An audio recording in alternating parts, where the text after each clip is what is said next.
Olá, eu sou Dora Kramer e esse é o nosso programa Não é Bem Assim, de todas as semanas, onde eu converso com os meus amigos Marcelo Madureira, Pedro Paulo Magalhães e Márcio Fortes. O assunto dessa semana é o embate, a queda de braço, a briga, a treta entre Elon Musk e Alexandre de Moraes, barra Supremo Tribunal Federal. E você fica por aí que o programa vai começar.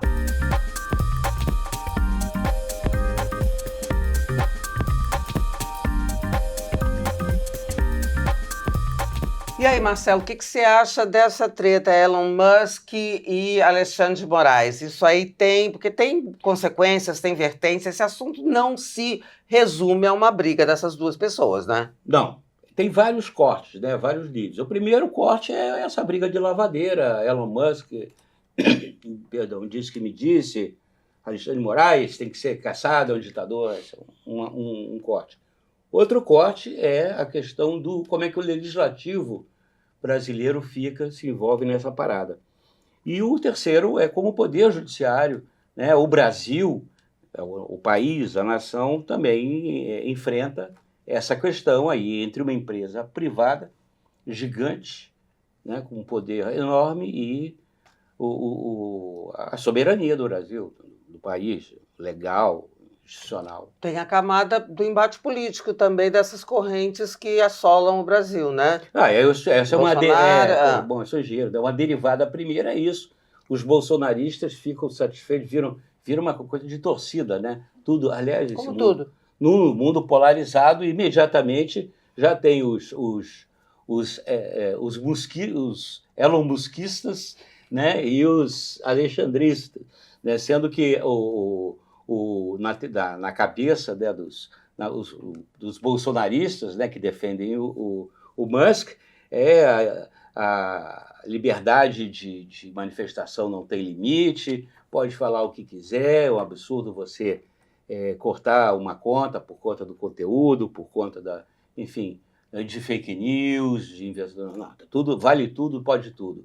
Do outro lado, você tem a questão no Brasil, que eu acho que o mais grave é que não existe ainda uma regulamentação, né, com relação à internet. Está aí parado em algum lugar do Congresso brasileiro, né, em algum escaninho, e aí eu já estou entrando no assunto. Tá, não, tudo bem. Só um parênteses que me lembrou aqui essa coisa da polarização fulanizada, né? Aí fica a direita, o Elon Musk é o nosso herói. Isso. Então, Elon Musk e tal. A esquerda, o Alexandre de Moraes é o nosso herói. E aí, as questões, o que as pessoas fazem que não é adequado, tanto o Elon Musk quanto o Alexandre de Moraes, isso fica uma discussão inexistente.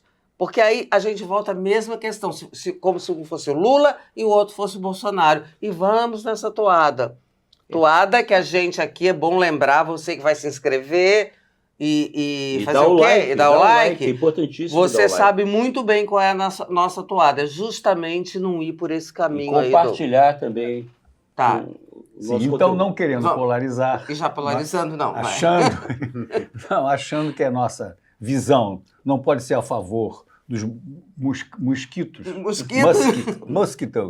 e dos morazistas. Quer dizer, é curioso como essa questão pessoal passa a ser tão ou mais importante que a questão fundamental. Que é qual, Márcio? A questão fundamental é saber se as redes, que são uma novidade, podem, em primeiro lugar, ter leis regulando o seu conteúdo, que é uma coisa que margeia a liberdade de expressão e pode ser, em alguns momentos, considerada uma censura ou uma pré-censura. Essa é a questão mais importante. A segunda é se uma rede que é internacionalizada, operando no Brasil por uma empresa, capitaneada por uma empresa brasileira, que tem CNPJ brasileira e tal e coisa, tá certo? Tem que obedecer às leis brasileiras ou à orientação dos seus orientadores internacionais. Essa é a questão. A outra é uma queda de braço. Quer dizer, se não fosse a pessoa do Elon Musk, enfim, manifestar o que fez sobre a pessoa do Alexandre de Moraes, nós hoje talvez não estivéssemos falando desse assunto. Estaríamos apreciando as andanças. O Senado aprovou uma lei sobre as fake news, sobre a questão das redes sociais, mandou para a Câmara dos Deputados há meses atrás, o negócio não anda. O presidente da Câmara se colocou cauteloso, no mínimo, de colocar a questão nesse momento, afirmou que não vai a plenário o projeto que está na Câmara de relatoria do deputado Orlando Silva. Não, e fez uma coisinha que se faz quando não se quer fazer nada. Fez um grupo de trabalho para discutir essa questão. Então, mas é uma questão importante que contrapõe, de uma certa forma, a autoridade do presidente do Senado, que foi ele, pessoalmente, o autor da lei que passou no Senado. Então, essas outras questões serão mais importantes no futuro do que a briga do Elon Musk com o Moraes.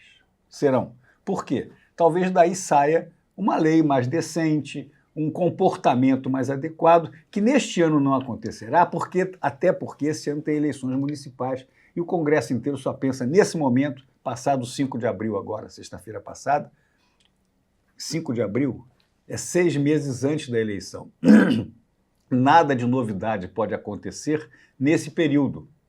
Você não pode fazer uma lei sobre eleições, você não pode mudar de partido, né, sobre as eleições, você não pode fazer nada. Porque 5 de abril é 6 meses antes da eleição. Portanto, não vai andar no Congresso. Não vai andar. Mas o Supremo, como sempre, Dias Toffoli já disse, não vai andar no Congresso, então a gente vai colocar o assunto que está em pauta. O que acha disso? Bom, vai lá. Quer completar seu raciocínio? O Supremo não foi feito para ficar fazendo leis. Ele foi feito para definir se todas as ações aqui e ali provocadas por partidos políticos, por federações e tal, está na Constituição isso, tem ou não amparo constitucional. Então o Supremo não tem nada a ver com isso, porque é o amparo constitucional, a liberdade de expressão tá certo? Mas essa é que margeia a questão. A questão da liberdade de expressão é muito controversa, né, nessa discussão, porque primeiro que todo o arcabouço que existe sobre a liberdade de expressão, ele é anterior ao advento das redes sociais, que potencializaram de uma maneira absurda, né, a capacidade dessas mensagens, dessas afirmativas, dessas propagandas, dessas defesas de teses ideológicas, não ideológicas, circularem muito rápido. E com isso propiciou a velha fake news, que já existia há muito tempo, que era a mentira, o boato, o que seja, né, a virar instrumento de formação de opinião, de influência de opinião, e com uso aí deletério nas últimas campanhas. A gente viu isso desde lá de trás, né?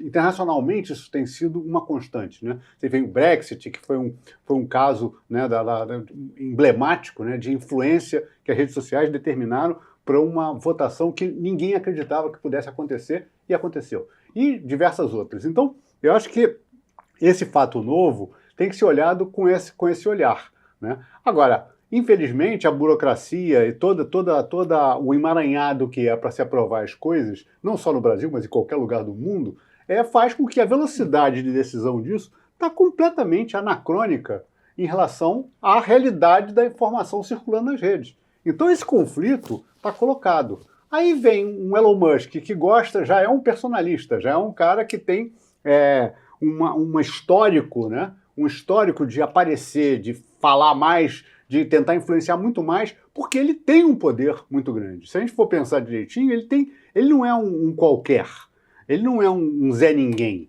Ele é um cara de um sucesso empresarial absurdo, né? É um gênio, considerado gênio, é um cara que não tem atividades desde um carro elétrico. Ele ficou rico com o PayPal, que foi uma iniciativa vitoriosa dentro da internet, como meio de pagamento.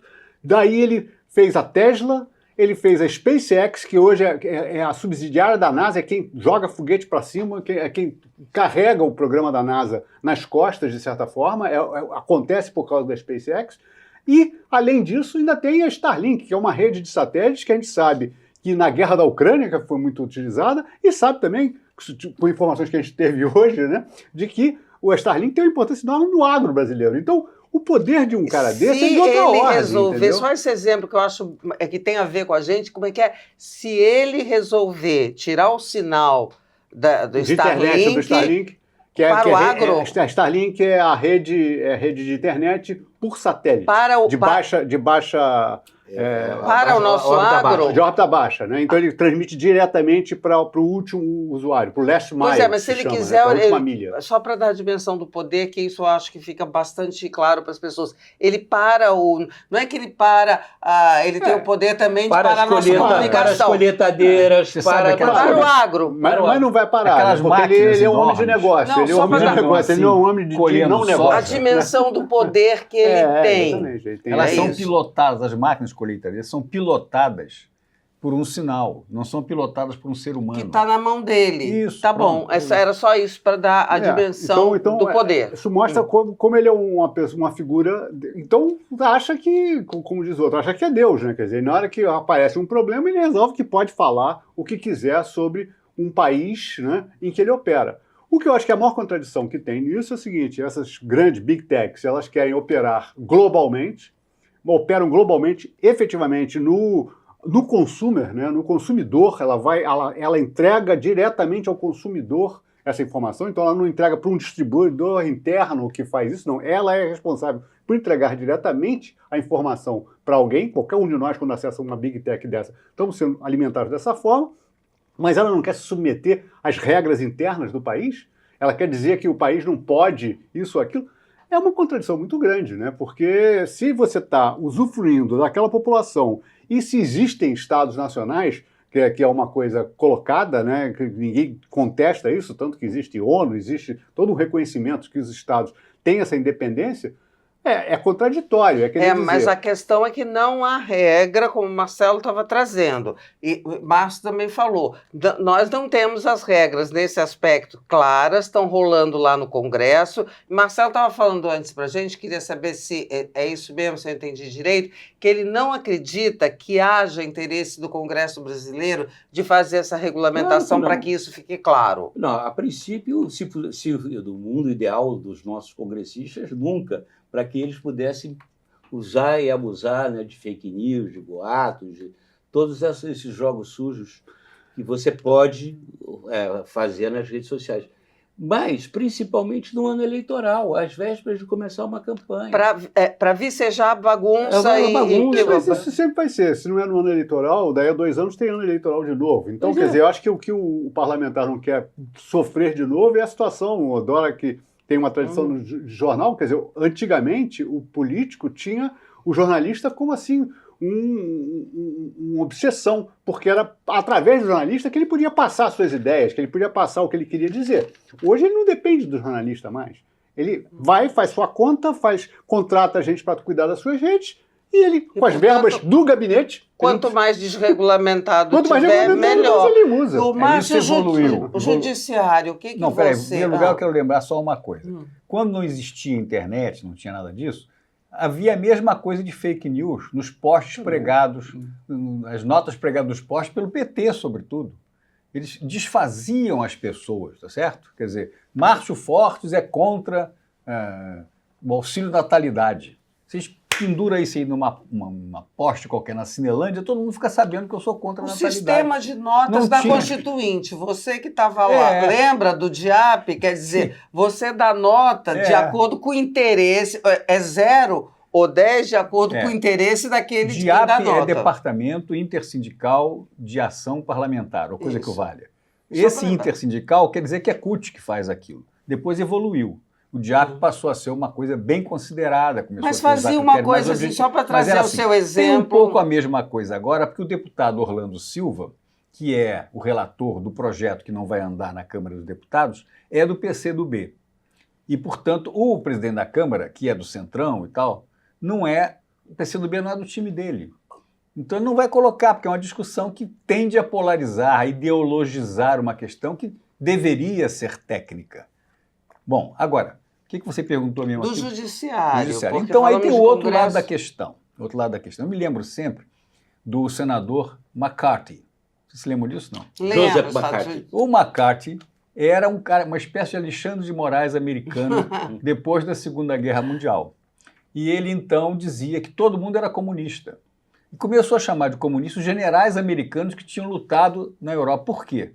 Porque a Rússia era aliada dos Estados Unidos para derrotar o nazismo. Então os caras ficavam amigos do general russo e tal, tinha correspondido. O caso do Oppenheimer, É típico. Quer dizer, o Oppenheimer foi investigado como comunista, o autor do projeto da bomba atômica. Um belo dia, o McCartney caiu, acabou, não, deixou de ter o macartismo por uma questão pontual. Um advogado mais idoso disse assim: você não tem vergonha do que você está fazendo? Porque na sequência de procurar comunistas, ele procurou comunista, um assessor desse advogado, que tinha 22 anos, tinha acabado de casar e tal, tinha família organizada, etc, etc, foi acusado de ser comunista. Então é um pouco Alexandre de Moraes. Explica melhor essa Não, é a truculência ideológica amparada em posições de poder. Porque o senador McCarthy tinha o poder de ser senador, e era o macartismo. O Alexandre de Moraes tem o poder também. Ele é valente, ele é desassombrado, ele conhece direito, ele é considerado um bom jurista, essa coisa toda, mas a sua personalidade, não é, leva a esse tipo de comportamento. Quer dizer, o caso da família que supostamente o agrediu no aeroporto de Roma, tá entendendo?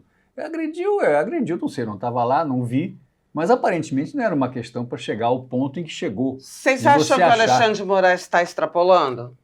Eu acho. Acha? Você, Marcelo, acha? Eu acho que, de maneira geral, o Supremo Tribunal Federal extrapola no seu conjunto. Você vê vários ministros, não vou fornizar, mas vários ministros, né, mostram publicamente não só uma imensa vaidade, uma vontade de aparecer, e são useiros e vezeiros, por exemplo, em se manifestar fora dos autos. Antecipa voto. Antecipa voto.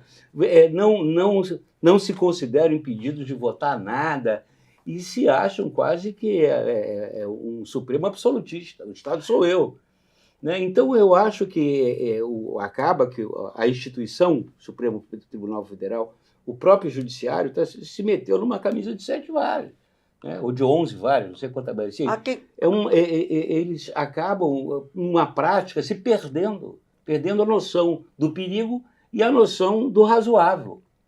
Há quem considere esse ato do Alexandre de Moraes uma espécie de armadilha. Quando você falou isso, eu lembrei da camisa com Elon Musk, uma armadilha, porque de um lado, se Elon Musk, como diz o Pedro Paulo, não pode desrespeitar, fazer o que quer, também que poder, qual a extensão, essa atitude do Alexandre de Moraes, até que ponto ela é inócua, é só simbólica, ou é só, sabe, uma coisa de Batman?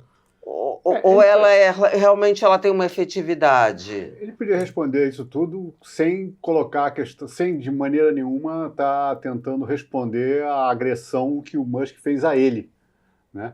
Seria ser mais técnico, em vez de demonstrar que se irritou com o pedido de impeachment do Musk. Quem é o Musk para pedir de impeachment? Gente, então aí o princípio da impessoalidade previsto no artigo 37 da Constituição já foi para o saco, né?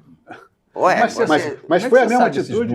Porque eu acho um dos artigos mais importantes. Você tem o artigo 5º, que é o dos direitos e garantias individuais, e o artigo 37, que diz dos preceitos da administração pública, impessoalidade, um monte deles, acabei de esquecer, porque a impessoalidade é muito forte e é constantemente agredido, não é? Aí cabe ao Supremo se manifestar tecnicamente e eventualmente, porque não é todo dia que acontece. Mas o Supremo está dando respaldo ao Alexandre de Moraes. Claro. Assim, o respaldo efetivo é se há alguma votação no plenário, né? Vamos combinar que o respaldo de coxia, não, foi de nota, entrevista, ele não é institucional. Ele não é institucional. O Supremo fala por votações de questões. Não é ou pelo habeas corpus que a liminar que o juiz dê autocraticamente, quer dizer, só dele, né, para depois ser referendado, ou então uma decisão de pleno, ou da turma, o que seja. Olha aqui, há quem compare o Alexandre de Moraes, já que estamos fulanizando e falando de personalidade, com o ato dele agora, a defesa, o jeito que ele assumiu, com o jeito do Sérgio Moro, né? Que foi aquele herói, tararana, daqui a pouco a coisa reverteu e ele está nessa situação que pode até ter um mandato cassado, né? Vocês acham que essa comparação existe? Quer dizer, o Alexandre de Moraes corre o risco de entrar numa seara aí que não leve a bom termo para ele, de extrapolamento em extrapolamento? Eu acho que ele corre o risco, não. Eu acho que provavelmente o que vai acontecer o amortecimento das opiniões dele, que deixam de ser importantes na medida em que hoje são. Porque vai começando a ficar repetitiva essa agressividade, essa forma, enfim, determinada de fazer as coisas. Tá certo? Ele é apenas um entre 11.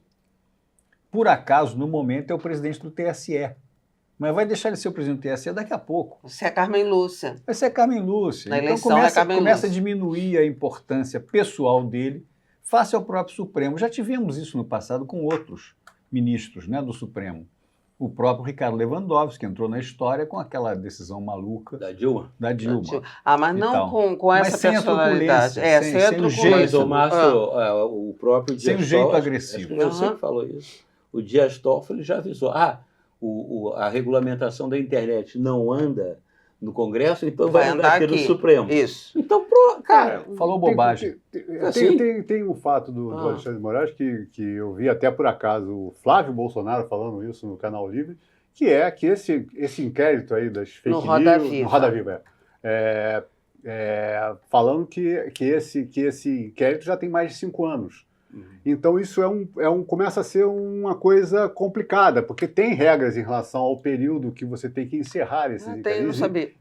Parece que existe alguma normativa de que 5 anos deveria... Então, não conclui, quer dizer, é uma coisa que realmente não conclui, não é fim do mundo, mas a cada momento que acontece um fato, aquilo vai para ele, porque ele já é o juiz que está com esse assunto, e isso nunca termina, vai rolando para frente. Eu acho que isso é um desgaste grande, eu acho que pelo bem até da autoridade, era importante que houvesse um corte em algum momento para poder fazer isso não ficar um processo eterno. Né? Isso não é positivo para ninguém. Não é positivo para quem está julgando, acho que a própria dinâmica vai fazer isso, né, Márcio? Por que o Alexandre de Moraes entrou nessa história a partir do Elon Musk? É porque ele está relatando em paralelo o tal... Milícias digitais, não? Não, o 8 de janeiro. Também. Tá. Entendeu? Então, ele é o relator do 8 de janeiro. E, ao mesmo tempo, é meio autor da ação. Enfim, o Alexandre de Moraes tem essa característica. Então, me pareceu que a liberdade de expressão se confundiu na cabecinha do Elon Musk, liberdade de expressão que ele supostamente defende, não sei se ele defende ele quer esse negócio. Objetivo, mas liberdade de expressão. Por isso é que o Alexandre de Moraes entrou na dança, porque ele está relatando outro processo, que é o processo lá da tentativa de golpe de 8 de janeiro. E ele, então, misturou essas coisas. Essa é a minha leitura da questão. Porque, senão, não seria o Alexandre de Moraes. Não foi o Alexandre de Moraes, pessoalmente, que determinou, possivelmente não foi, quem determinou a exclusão de certas contas do Twitter no Brasil. Foi algum outro ministro. Não sei, a gente não sabe, porque muito disso está em sigilo. Ainda tem essa. Então, São 15 inquéritos correlatos que estão no Supremo. 3 deles apenas sobre os 3 das milícias, o de 8 de janeiro e um outro que a gente sabe, tem informação. Os outros não se sabe. Quanto tempo dura, como é que é, o que tem no inquérito, em que pé que está. Então, fica uma coisa realmente meio... sabe, quando o Elon Musk fala, o Brasil está sob censura. Não, o Brasil não está sob censura. Não, mas ele não deixa de ter razão, né? Agora, que peso tem a palavra do Elon Musk também, gente, para isso? Do que vai dar essa história? O Elon Musk esteve no governo Bolsonaro no Brasil, pessoalmente, veio de lá. O presidente da República se deslocou de Brasília para uma cidade que não era a capital de São Paulo, nem me lembro qual era. Era uma cidade, Belém ou Manaus. Não, no estado de São Paulo, para encontrar o Elon Musk, ficou lá 45 minutos e voltou para Brasília. E o Elon Musk ficou lá 45 minutos e voltou para os Estados Unidos.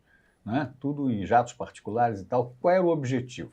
O objetivo era que o Elon Musk se comprometeu a fazer a rede essa na Amazônia para efeitos de melhorar o controle do desmatamento e tal, aquela coisa toda. Então ele tem importância, sim. A importância de um empresário que tem o poder ou a disposição de ajudar ou atrapalhar os governos. Tem a história dele no golpe da Bolívia, que ele é que disse. Né? Damos golpe em quem quiser. Quem quiser e tal, o golpe do Evo Morales. Por quê? Porque na Bolívia tem minas de lítio, que é o mineral mais importante do mundo hoje, tendo em vista que é quem alimenta as baterias dos futuros carros elétricos. Nós também temos lítio no Brasil, em quantidade mais do que suficiente para alimentar o mundo desse mineral também. Então, quer dizer, são pessoas e ações que têm pouco a ver com o objeto que está em discussão hoje, é se as contas podem ou não ser impedidas de continuar no Twitter, no X. Eu acho também engraçado que mudou o nome de X de Twitter para X, o antigo Twitter. Você tem que dizer assim, Coca-Cola, qualquer coisa assim. Mas, enfim, tudo isso vai progredir tecnicamente. E essa questão pessoal vai desaparecer. Se perguntou, tu respondeu. Eu acho que é isso que vai acontecer. Mas a autoridade, o jeito de ser do Alexandre de Moraes também vai ficar eclipsado. Não por causa disso, mas por causa da repetição da mesma prática, de uma certa forma truculenta. Márcio otimista, tudo vai se resolver, é isso? Mas vai, eu vi isso na... Não, claro, o mundo não acaba, né, Márcio? Esse assunto não é relativo só ao X. O país cheio de problemas. Tem várias outras redes tão influentes quanto, ou maiores, inclusive maiores do que o X no Brasil, e que esse problema existe também da mesma forma, com o Mark Zuckerberg, com o Google, com o TikTok, com... E pelo andar da carruagem continuará existindo, é isso? Porque o poder delas é algo que se contrapõe à capacidade do Estado, aí considerando o Congresso, o Judiciário, em regulamentar isso, é isso? As cyber companies, elas têm um lobby poderosíssimo no Congresso brasileiro. Você acha que elas são ingênuas? Elas contratam, inclusive, deputados que não foram eleitos, o pessoal que tem trânsito na casa, para fazer a cabeça dos parlamentares, para defender os interesses dessas companhias privadas. O que realmente tem uma contradição fundamental é isso. A lógica de uma companhia privada é completamente diferente da lógica de um Estado, de uma nação, de um país. Isso é que você tem que chegar a um acordo, por isso tem que normatizar. E como são setores novos, atitudes novas e novos meios, novos porque já só tem 10 anos, 20 anos, você não tem ainda, da parte do Estado brasileiro, uma organização encarregada. Quer dizer, quem é que regula isso hoje? É a Anatel, me parece. Que a Anatel é despreparadíssima para isso. Ela regula a telefonia, a Oi, a TIM. Isso ela não regula, não. Então quem é que regula? Comitê de internet. Sim, isso não é agência. Não tem uma eletricidade, da internet, a produção e distribuição de energia elétrica. Redes sociais aqui não. Marco da internet são duas coisas diferentes. Marco da internet é uma coisa... E o marco da internet está ficando velho também, porque a internet de hoje não é igual a daquela quando o marco foi promulgado. Então, você tem para a energia elétrica a ANEEL, que manda e desmanda, diz qual é a tarifa, qual é isso, qual é aquilo, quem é tal. Na energia de petróleo, a ANP, Agência Nacional de Petróleo e Gás Natural, toma conta até de uma certa forma. A Petrobras é subalterna à ANP, não hierarquicamente, mas normativamente, sim. Todas as empresas petrolíferas. Então, existem as agências. Tem a Agência Nacional de Águas, mas não tem a Agência Nacional de Intercomunicação por Satélite. Ou seja, as bigs... É novidade, estamos despreparados. E no momento, então, é o seguinte, se eu entendi, estão mandando e desmandando, fazendo o que querem, como querem. É isso. O que suscita reação. Não, mas é essa a situação? É a lei do faroeste. É a lei do faroeste. E para elas, evidentemente, interessa seguir como está. E o que está se interessa fazendo, um monte de parlamentares também. O que está se fazendo como institucionalmente é reação a isso. A justiça reage, mas não existe regulação, que é o que obrigaria essas empresas a se prevenirem de permitir que isso acontecesse. E daí a turbulência, que o momento, então, é de turbulência, porque se chocam. Você não tem nada consolidado, o que está havendo é um choque. Segundo Márcio Fortes, isso, a dinâmica natural das coisas, fará com que as coisas voltem ao normal. Junto com a gente, que também voltaremos só na semana que vem. Mas eu tenho a solução ao problema. Vai lá. Eu tenho a solução ao problema. Eu convoco, inclusive, em nome da pátria, o pugilista, o Popó, desafiar o Elon Musk para uma luta singular de boxe e o vencedor fica com a razão. O Popó ganhou todas, né? Dessas brigas que ele fez com quem mesmo? Agora, os humoristas, vai ter agora Popó contra Márcio Fortes também. O Bambam... foi Bambam. São lutadores de boxe profissionais, aposentados, que enfrentam pessoas... notórias, e ganham. Claro! Espancam! E você, falar em espancar, você... Não, espancar não. Aperte o sininho com carinho, não precisa espancar. Mais uma vez. Para lembrar toda vez que a gente vier no ar. Isso. E também no WhatsApp. Se inscrever. No WhatsApp você dá o reload e você bota lá, não é bem assim. Aí toda vez que sair um novo programa, você automaticamente vai ter acesso. Isso é muito bom. Isso é ótimo. E melhor ainda, semana que vem tem mais, tá? E a gente fica por aqui. Beijão. Tchau. Tchau.